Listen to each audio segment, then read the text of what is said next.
A very good morning dear aspirants. Byju's के government exams prep channel में आप सभी का हार्दिक स्वागत है। दोस्तों, आज के वीडियो में हम बात करेंगे this day in history segment की, अर्थात 11 फरवरी, जी हाँ, आज ही के दिनांक से जुड़े उन सभी आवश्यक ऐतिहासिक फैक्ट्स और इवेंट्स की जो आपकी आगामी गवर्नमेंट परीक्षाओं के दृष्टिकोण से बेहद लाभदायक हैं। अलोंग विद दिस, वीडियो के अंत में हम आपके लिए लेके आएंगे कुछ जरूरी questions that will be based on all the facts which we discuss here today. आप अवश्य ही इन सवालों को सॉल्व करने का प्रयास कीजिएगा, क्योंकि इनसे भी आपको एग्जाम्स में बहुत लाभ मिलेगा, और इसके सारे उत्तर हमारे साथ कमेंट सेक्शन में शेयर करना आप मत भूलिएगा। विद दिस, अब आइए शुरू करते हैं आज की दिनांक अर्थात 11 फरवरी के दिनांक से जुड़े हमारे सभी इंपॉर्टेंट हिस्टोरिकल फैक्ट्स की। The very first fact of today is associated with 1847 when American inventor, businessman Thomas Alva Edison was born। अर्थात अमेरिकी आविष्कारक और व्यवसायी थॉमस अल्वा एडिसन का जन्म हुआ था। थॉमस अल्वा एडिसन एक अमेरिकी आविष्कारक और बिजनेसमैन थे जिन्हें अमेरिका का सबसे बड़ा आविष्कारक माना गया है। He developed many devices in fields such as electric power generation, mass communication, sound recording and motion pictures। इन प्रत्येक आविष्कारों में से कुछ खास और विश्व प्रसिद्ध हैं, जैसे कि the phonograph, the motion picture camera and the early versions of electric light bulb. वर्ष 1876 में उन्होंने मेनलो पार्क, न्यू जर्सी में अपनी पहली प्रयोगशाला सुविधा स्थापित करी थी, जहां इन्होंने कई शुरुआती आविष्कार विकसित किए। न्यू जर्सी में उन्होंने दुनिया का पहला फिल्म स्टूडियो स्थापित किया था, जिसे ब्लैक मारिया के नाम से जाना जाता है। उन्होंने इतने अत्यधिक आविष्कार किए हैं कि उनके नाम पे तकरीबन 1093 यूएस पेटेंट्स फाइल हुए। विश्व युद्ध के समय सिक्योरिटी कंसर्न्स के कारण एडिसन ने यूएस मिलिट्री की मदद करने के लिए नेवल कंसल्टिंग बोर्ड का वर्ष 1915 में नेतृत्व भी किया था। उनकी famous research laboratory in fort Myers, जहां उन्होंने रबर पर रिसर्च की थी, उसको बाद में नेशनल हिस्टोरिक केमिकल लैंडमार्क बना दिया गया था। Edison is also credited with designing and producing the first commercially available fluoroscope, a machine जो इस्तेमाल करती है X-rays का to take radiographs. He also invented a highly sensitive device that he named as the tachymeter, which measured the infrared radiation. In 1923, the American Institute of Electrical Engineers created the Edison Medal, और Edison ही इसके पहले प्राप्तकर्ता भी बने। वर्ष 2010 में he was honored with a Technical Grammy Award। यहाँ ये भी याद रखने वाली बात है फ्रेंड्स कि हर वर्ष on 11 February itself the US celebrates the national inventors day to commemorate the birthday of Thomas Alva Edison, क्योंकि ये अब तक के सबसे जाने माने और विश्व प्रसिद्ध आविष्कारक रहे हैं। तो आइए अब देखते हैं आज का अगला फैक्ट क्या है। And this is associated with 1942 when Indian industrialist Jamna Lal Bajaj had passed away, अर्थात भारतीय उद्योगपति जमना लाल बजाज का निधन हुआ था। जमना लाल बजाज एक भारतीय उद्योगपति थे। उन्होंने 1926 में बजाज ग्रुप ऑफ कंपनीज की स्थापना करी थी। He was also a close and beloved associate of Mahatma Gandhi and one of his ardent followers. In fact, उनकी घनिष्ठता कुछ इस प्रकार थी कि महात्मा गांधी उनको अपना पांचवा पुत्र भी कहते थे। प्रथम विश्व युद्ध के दौरान ब्रिटिश सरकार ने जमना लाल को एक ऑनररी मैजिस्ट्रेट नियुक्त किया था। जब जमना लाल provided money for the war fund, the British had conferred upon him the title of Rai Bahadur. परंतु बाद में नॉन कोऑपरेशन मूवमेंट में भागीदारी लेने के लिए उन्होंने स्वयं इस टाइटल को त्याग दिया था।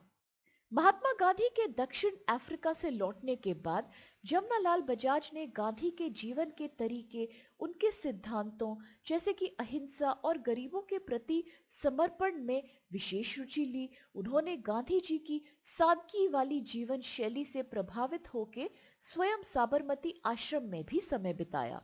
In 1920, Jamnalal Bajaj was elected as the chairperson of the reception committee of the Nagpur session of Indian National Congress। इसके कुछ ही समय पश्चात इन 1921 नॉन कोऑपरेशन मूवमेंट इन्होंने ज्वाइन किया और तभी इन्होंने अपना राय बहादुर वाला टाइटल भी त्याग दिया था। बाद में 1923 में उन्होंने झंडा सत्याग्रह में भी भाग लिया था और नागपुर में राष्ट्रीय ध्वज को उड़ाने पर लगे हुए प्रतिबंध को ओपनली डिफाई किया। इसकी वजह से ब्रिटिश सेना द्वारा इनको हिरासत में भी ले लिया गया था। परंतु इस सत्याग्रह और open act of defiance against the British सरकार की वजह से इन्हें काफी राष्ट्र प्रशंसा और प्रसिद्धता भी हासिल हुई। In 1925, he was chosen as the treasurer of the All India Spinners Association. He was also the president of the All India Hindi साहित्य सम्मेलन, एक लिटरेरी कन्वेंशन जिसने प्रमोट किया Hindi as the single language to unite all Indians। Jamnalal Bajaj award भी establish किया गया है इनकी याद में इन 1978 by the Jamnalal Bajaj foundation और यह अवार्ड दिया जाता है प्रत्येक वर्ष ऑन हिज बर्थ एनिवर्सरी। इसको दिया जाता है for promoting Gandhian values, community service and social development. तो अब देखते हैं आज का अगला फैक्ट कौन सा है और ये संबंधित है 1977 के साथ, when Indian lawyer and politician who served as the fifth president of India, Fakhruddin Ali Ahmed passed away, अर्थात भारत के पांचवें राष्ट्रपति के रूप में सेवा देने वाले भारतीय वकील और राजनेता फकीरुद्दीन अली अहमद का निधन हुआ था। फकीरुद्दीन अली अहमद भारत के लॉयर और फेमस पॉलिटिशियन थे जिन्होंने पांचवें प्रेसिडेंट के रूप में कार्य किया फ्रॉम 1974 टू 1977। उन्होंने 1925 में इंग्लैंड में जवाहरलाल नेहरू से मुलाकात करी थी और भारतीय राष्ट्रीय कांग्रेस में शामिल हो गए और भारतीय स्वतंत्रता आंदोलन में सक्रिय रूप से भाग लिया था। 1942 में उन्होंने भारत छोड़ो आंदोलन अर्थात क्विट इंडिया मूवमेंट के दौरान एक अहम भूमिका निभाई और इस वजह से इनको ब्रिटिश सरकार द्वारा गिरफ्तार करके तकरीबन 3.5 साल के लिए जेल में रखा गया। After independence, he was elected to the Rajya Sabha from 1952 to 53 and thereafter he became Advocate General of the Government of Assam. He was chosen for the presidency by Prime Minister Indira Gandhi in 1974 और 20 अगस्त 1974 को इसके परिणाम स्वरूप he also got elected as the President of India.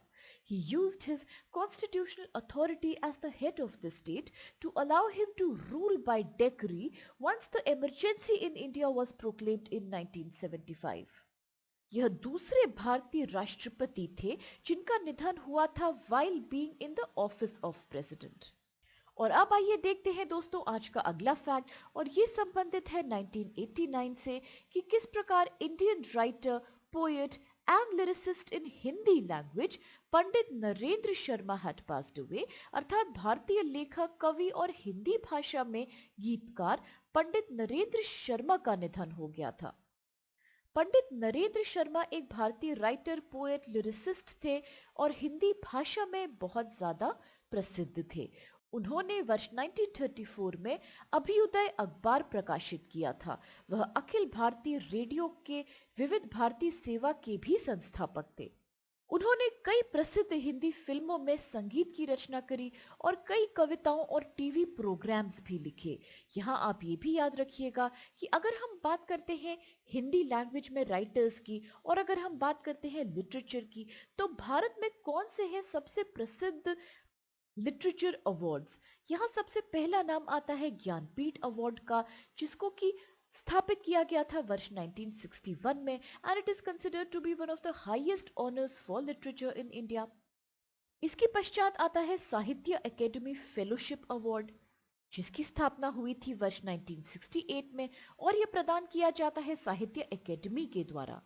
और अगर हम बात करें इसके बाद आने वाले प्रतिष्ठित अवार्ड की, सो दैट इज द साहित्य academy award which was established in 1954। इसको भी साहित्य एकेडमी के द्वारा ही प्रदान किया जाता है। तो अब आके देखते हैं what is the other fact of the day, और ये है कि किस प्रकार international day of women and girls in science is observed world wide bye UN. अर्थात विज्ञान में महिलाओं और बालिकाओं का अंतर्राष्ट्रीय दिवस आज ही के दिन मनाया जाता है। On 22 December 2015, the General Assembly decided to establish an annual international day to recognize the critical role of women and girls and their contribution in the field of science and technology, और इसको स्थापित किया गया था through a resolution known as 70212। विज्ञान में महिलाओं और लड़कियों का अंतर्राष्ट्रीय दिवस 11 फरवरी को मनाया जाता है। यूनेस्को और संयुक्त राष्ट्र महिला द्वारा सहयोग संस्थानों और नागरिक समाज के भागीदारों द्वारा इसको कार्यान्वित किया जाता है with the intention of promoting and encouraging more and more contribution of women and girls in the field of science and technology. This day is also an opportunity to promote full and equal access to and participation in science for all women and girls the world over. UNESCO जो कि UN की एक cultural educational agency है, उसकी priority है to promote gender equality, to support young girls in their education and to provide them an opportunity in the realm of STEM, जिसको कि कहा जाता है science technology engineering and mathematics related fields in higher education. हर वर्ष इस दिन की एक यूनिक थीम होती है, और अगर हम बात करें कि 2020 में क्या थीम थी, तो तब इसकी थीम थी investment in women and girls in science for inclusive green growth. परंतु अगर बात की जाए कि वर्तमान वर्ष में क्या है इसकी थीम, तो for this year that is 2021, the theme is women scientists at the forefront of fight against COVID-19. Gender equality in science and technical field is really necessary to achieve the sustainable development goal अर्थात SDG 5 the world over, क्योंकि SDG 5 aims for gender equality worldwide। इस संदर्भ में एक और छोटा सा fact आप याद रखिए कि भारत की अगर बात की जाए तो नेशनल कमीशन ऑफ वुमेन अर्थात NCW एक बहुत ही प्रसिद्ध संगठन है। तो ये क्या है? So it is a statutory body of the government of India जो जनरली कंसर्न होता है with matters of advising the government on all policy issues related to women. इसकी स्थापना कब करी गई थी? तो वर्ष 1992 31 जनवरी को इसकी स्थापना करी गई थी as defined in the 1990 national commission of women act. तो आइए अब इसके साथ देखते हैं दोस्तों कौन से क्वेश्चंस आज हमारे सामने हैं। और सबसे पहला सवाल यहाँ है, United States recognises national inventors day to commemorate the birthday of which famous inventor. अर्थात संयुक्त राष्ट्र अमेरिका ने राष्ट्रीय आविष्कारक दिवस को किस प्रसिद्ध आविष्कारक का जन्मदिन मनाने के लिए मान्यता दिया है? ऑप्शंस आपके सामने हैं, A Thomas Edison, B Nikola Tesla, C. Albert Einstein या D. Isaac Newton. The next question is, who founded the Bajaj Group of Companies in 1926?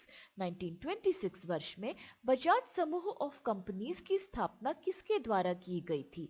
Options आपके सामने कुछ इस प्रकार दिए गए हैं कि ए जमनालाल बजाज, बी राहुल बजाज, सी कनीराम बजाज या डी जानकी देवी बजाज। अगला सवाल कहता है, Who was elected as the 5th President of India? Bharat के 5वें राष्ट्रपति के रूप में किसे चुना गया था? ऑप्शंस आपके सामने हैं, A V V Giri, B Zakir Hussain, C Rajendra Prasad या D Fakhruddin Ali Ahmed. The next question is, when was the Jnanpith award established? अर्थात ज्ञानपीठ पुरस्कार कब स्थापित किया गया था? ऑप्शंस आपके सामने हैं, ए 1960, बी 1962, सी 1961 या D 1964। And the next question is, when is the International Day of Women and Girls in Science observed? कब मनाया जाता है अर्थात किस दिन मनाया जाता है विज्ञान में महिलाओं और लड़कियों का अंतर्राष्ट्रीय दिवस? ऑप्शंस के रूप में कुछ डेट्स आपको दी गई हैं, तो आप इसमें से सही उत्तर चुन के बताइए कि क्या इसका उत्तर है ए 10 फरवरी या फिर बी 11 फरवरी, सी 12 फरवरी या डी 9 फरवरी। इन सभी इंटरेस्टिंग फैक्ट्स और कुछ दिलचस्प सवालों के साथ आज के इस सेशन को हम यही समाप्त करते हैं, इस आशा के साथ कि आपको इससे बेहद लाभ मिला होगा और आपको सेशन पसंद आया होगा। फ्रेंड्स प्लीज, अगर आपको वीडियो पसंद आया हो तो चैनल को लाइक, शेयर और सब्सक्राइब आप लोग अवश्य कीजिए और अपने सभी फ्रेंड्स के साथ भी इसे जरूर शेयर कीजिएगा। With this, I sincerely thank all of you for being a part of today's session with us.